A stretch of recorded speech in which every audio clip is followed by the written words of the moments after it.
everyone, my name is Tejas. My name is Viraj. And my name is Mudita.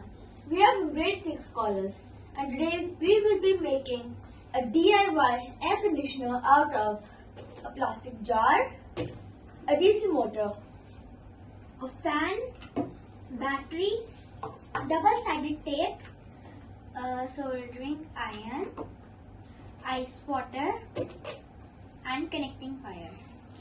The steps to make this DIY air conditioner are very easy. The first step is to fill up the plastic jar with ice cold water and use the soldering iron to make holes in the lid.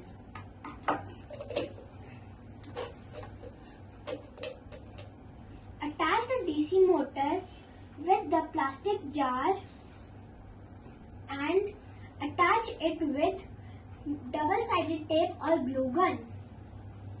Then stick the battery with the jar and then connect the connecting wires with the battery.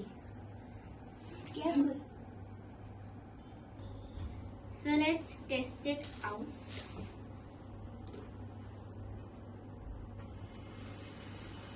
It's giving a lot of air. This is a great way to cool off in the summers. Thank you. Thank you.